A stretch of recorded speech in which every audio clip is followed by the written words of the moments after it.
Hey guys, I'm Clint. Welcome back to another Division 2 video, and today this is not a DPS build, it is not an armor tank build. This is, as you've seen in the footage, this is a awesome old school Firecrest build. It is a work in progress, it is not complete, but guys, before you go any further, just so you know, this isn't a vector build. This isn't a one-shot sniper build or a one-shot shotgun build. You know, this is a PvE build. This is the perfect crowd control build you will need going forward in World Tier 5, and this has superb viability in most areas of PvE. Now, you can play with it solo, not a problem. You can play this in a group. This is where it's going to shine because of the great crowd control that this build offers you and your team. This is Firecrest 2.0. Let's take a look. Okay then guys, this is an old school beast. If anyone's from the original Division, you will know what Firecrest is. That is a flame turret that's going to be dropped on the ground and going to deal some insane carnage in PvE and be an absolute pain in the ass in PvP. Now, this isn't min-maxed. This is nowhere near mid-maxed. And the skill power is at 5248. This could go to 10,000 quite easily. As I said, this is a work in progress. I wanted to check the viability. Can it work and can it succeed in PvE? And it really, really does. And this is just, again, scratching the surface kind of build. This is theory crafting, but this is a foundation for you guys to take away and think, I tell you what, I can build something like that and do a cracking job at it. So let's take a look. We'll start with the gear and I'll explain piece by piece why I've chosen this particular brand set. Okay, we'll start with the mask. I've gone for the Wyvern mask. Why I've chosen that is because of the drone skill power, and obviously I do need a little bit of damage on the build. So what Wyvern does, that will give me 7% critical hit damage, 15% drone skill power, and 10% critical hit chance. As I said, I do want to be able to do some damage with this build as well. The attributes are perfect for the build: 995 skill power and 4% cooldown reduction. That's going to bring my skills back quicker and ensure that the extra 995 skill power will make me unlock better mods that will give me extra cooldown reduction or damage. That's why you spec into skill power. And again, 5248 is around about a hybrid kind of build, so it's a little bit of everything. But the key with this mask is a particular talent called Creeping Death, and not many people use this or know of it, and it's because this is a very skill focused build talent. And what it does is the status effect spread to the nearest enemy within 10 meters, can occur once every 15 seconds. So I'm running obviously fire, as you've seen, and fire is a status effect, so every 15 seconds if I pop the fire, which I will, then it will just spread to enemies within a 10-meter radius. So it's going to cause more carnage, more fire, more crowd control, more status effects, and again, if you've got 2 or 3 DPS guys on your team, they will take down opponents with ease. Really, really strong sleeper talent, and for skill builds where you're looking at creating status effects, that crowd control, this is a fantastic talent to use. Okay, I've gone for the chest piece. Now, with the chest piece, in PvP, you'd go for the Berserk chest piece. In PvE, you'd probably look at that as well if you're going down the DPS route. I haven't gone for that at all. But first, let's talk about the chest piece. I've gone for the Alp Summit Armament. And why is because I want the cooldown reduction of 10%, and I've got that there. The armor's 32.6k. The attributes, 1009 skill power, which is needed, and 24.5% headshot damage. Just to give me, again, a little bit more DPS output with this build. And the talent, again, you could go for Berserk. I've gone for this one, which is capacitive. It's 20% skill duration. That's going to mean my drone, which we'll go through shortly, that will last 20% longer, and that's good. It's really, really good. In terms of mods, I'm looking skill power 236. That's why I'm rolling with that. 111 chem launch skill power, and 223 Seeker skill power. That's void irrelevant, but I'll take the 223. The defensive protocol mod slot, we're looking health 2400, ensnare resistance 15%, and bleed resistance 7%. If you're not too sure what ensnare resistance is, that is for the Riot foam skill variant on the Chem Launcher skill tree. And what that does, that gives a bit more resistance to NPCs and players, of 15%. That makes it a bit harder for them to break out of the foam. So that's simplified for you. And the offensive system mod slot, I've gone for weapon damage, critical range, and weapon handling. Onto the holster.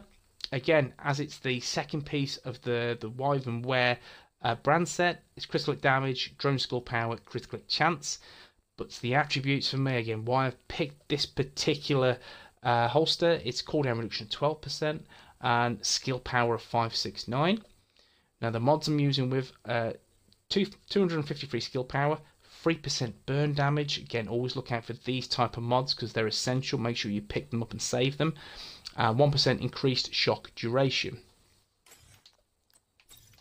Onto the knee pads. The knee pads now. Again, this is the HX02, the Childlight Industries Corporation. I'm using this because of the actual talents and the attribute. Explosive damage, not so much, in all fairness. But the way to maximize this is look for barrels, make sure you're popping them. There's an explosion, that gives you the extra 10% damage, so it does work decently well with the build. However, I would look for an extra piece of the Optimum Armament to give me that skill power of 5%. However, this is what I've got because of the attribute and the talent. Attribute, 608 skill power, very, very key. Again, just to keep rising the skill power as much as I can get it to. And calculated kills from cover reduce skill cooldowns by 20%. Again, you can see where I'm going now. I want to get the cooldowns back as often as possible, and to do that you're spending a lot of time in cover in hard and especially challenging mode, and this build works very, very well in challenging mode. And again, getting that skills back quicker is essential to the build and to your team, more importantly. In terms of the mods, it's an offensive protocol mod slot. It's weapon damage, optimal range, and headshot damage. Onto the gloves. They are the Murakami Industries glove. It's an extra 8% health. In terms of the attributes, it's 3178 health and 335 skill power. And the key talent, which is hard hitting damage to elites. I do, again, want to deal some damage to NPCs, and the more damage to elites I have, the better position you are in.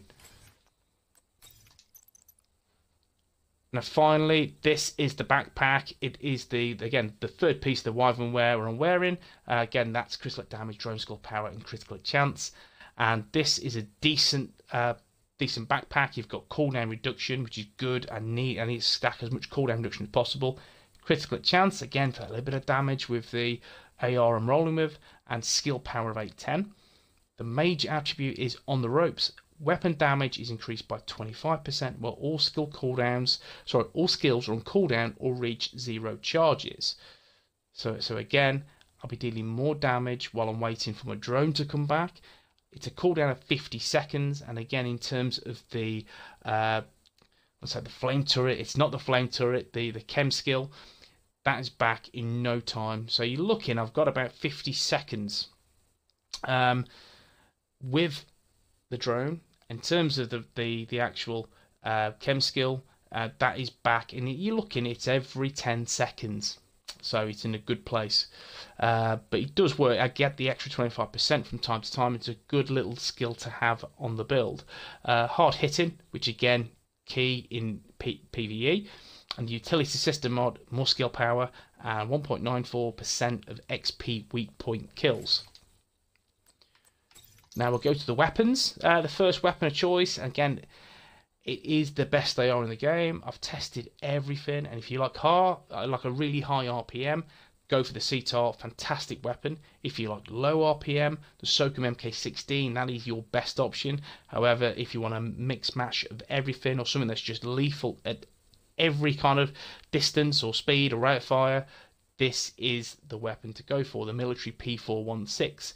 And the talents I have equipped on this one are Optimist, weapon damage increased by 3% for every 10% ammo missing from the magazine. Optimal range and overlap or holstered, your equipped weapon gains a handling bonus based on this weapon's type. How I've modded this is stability is the major, the minor, optimal range.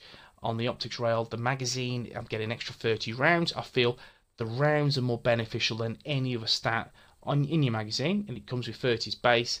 Having 60, that's more like it. Again, that's just personal preference. I'm losing some rate of fire because of that, but so be it. I'd rather the rounds in the mag. The underbarrel is going to increase my critical chance. Again, that a little bit extra damage. I'm losing some stability.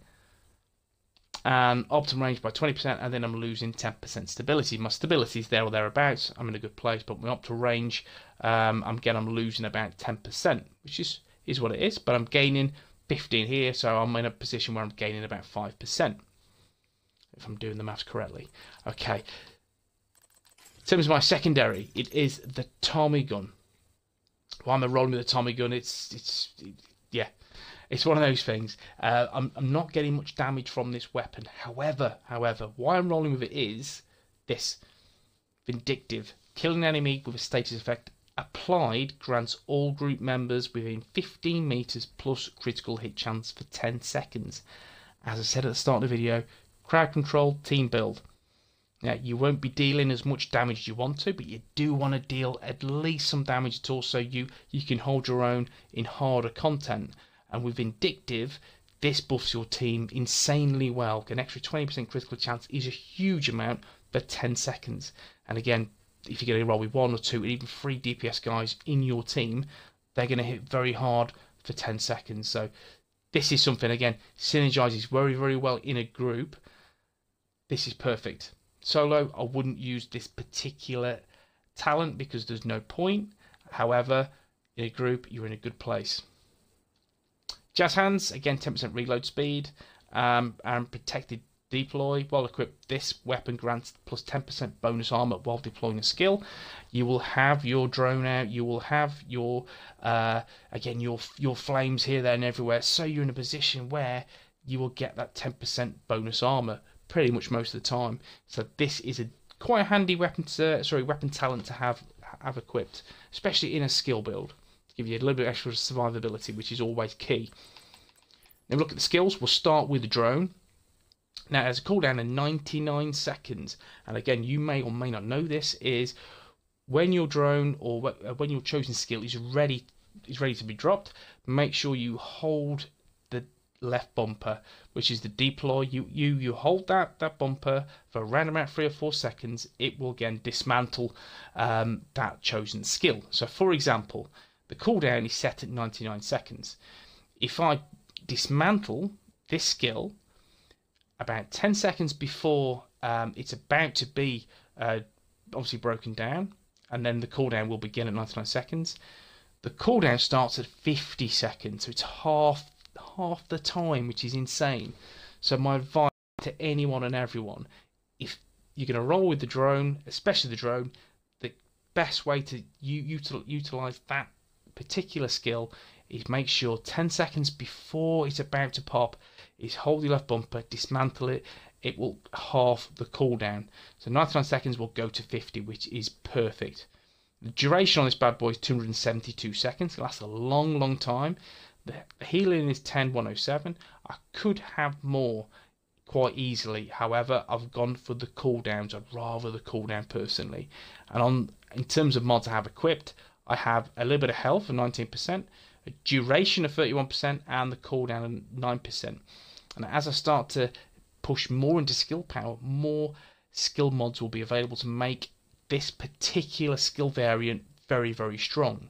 It will increase my cooldown reduction, it will increase my health, increase my duration, or whatever chosen attribute I decide to go in. So that's something to really, really bear in mind and decipher what you would personally like. And personally, on this set, I've gone for a bit of reduction, a little bit of health, a bit of duration. However, you can choose whatever you want to go into. Now finally, Firestarter. Now, Firestarter canister creates a cloud of explosive gas that can be ignited through explosives, weapon fire, etc. So again, you shoot that gas and just fire away, and you will see it detonate. Now with this, there are certain mods that can be equipped. The higher skill power you have, which will be like a blast radius, again like cooldown reduction, damage, all this kind of stuff to factor in. That will make this an absolutely top tier PvE crowd control set, and it'll be a go-to member of the team. Really, really strong. Cooldown 10 seconds. 10 seconds is really good, as I've baked a lot of cooldown reduction into this. So 10 seconds, it's lovely. It is really, really lovely. In fact, you can use it more often than 10 seconds. You've probably seen the footage. You use this once every 6 or 7 seconds quite easily. It is awesome. The cloud duration holds for 24 seconds. The explosion damage is 72,868. The radius is 2.5 meters. You can expand that radius to a silly, silly area. It is that cool. But again, what you would need to do is spec more into skill power to ensure you have the options available to really go whichever route you want to, whether the cooldown, the damage, or the radius. I've gone for, as you can see in the mods, cooldown reduction. So I've got an extra 22% cooldown reduction to make it to 10 seconds. So I'm consistently fire starting. That's it. I'm consistently just burning stuff. It's really, really good. And I do recommend this for PvE. Works an absolute dream. Okay. That's how the build set out. I'm running a survivalist, and again, that's why I'm running with an AR, because of the survivalist bonuses. That gets me the extra 15% AR damage. That's why I'm rolling with this particular specialization. But now we'll take just a quick look at the gear talents, the weapon talents, and then the character sheet. We'll just scroll down here so you can see again what I'm rolling with, and you see all the talents I have equipped. They are active, and that's the big thing for me, is I want it to be as active as possible to do as much damage as possible.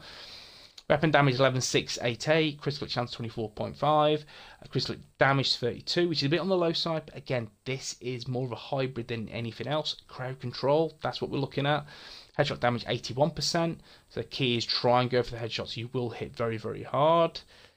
Weapon handling 3.5%, or weapon damage bonus 2.5%, assault rifle damage bonus, as just mentioned, this is the survivalist specialization set. 30% damage to elites, this could be tons higher, but again, I've spec'd highly into reduction of cooldowns and skill capacity. That's what I've been looking at. However, damage to elites is a really good, nice to have, because it will just create more carnage on NPCs. My armor 146,866, max health 35,243, health regen of 17,622, a little bit of bleed resistance. The skill power 5248, 35% skill cooldown reduction. That's where I'm at. That's what I want. The drone skill power of 6,000, which is really nice, and that's the 15% from the Wyvern Wear brand set. Chem launcher skill power 5359, and one of my mods gives me the extra little bit of chem launcher skill. Same as Seeker Mine skill power, and these are all the active DZ perks. Now, as I've said, this is a PvE build in something, again, will tier 5 starts just in a few days' time. However, this can be used for PvE if you're looking, if you're skill build focused, which I know a lot of us Division players are, or if you're new to the game and you feel, I don't want to go in a DPS route, I want to choose something a bit different, I want to build around my skills. This is a great foundation to work on, and real time spent developing and pushing the brand sets to what you want, and your playstyle would mean great benefits for you and your team. Guys, this is an awesome team build, and works very, very well solo because of the crowd control as well. Okay then guys, hope you've enjoyed the video. Bit of a long one today, but again, I want to explain in thorough detail exactly what I'm using and how effective this build is, and how much I'm going to push it in the future, and I highly recommend it. If you enjoyed it, drop a like. If you want to see more Division 2 content, please smash that sub button. Guys, and I'll see you in the next one. Take it easy.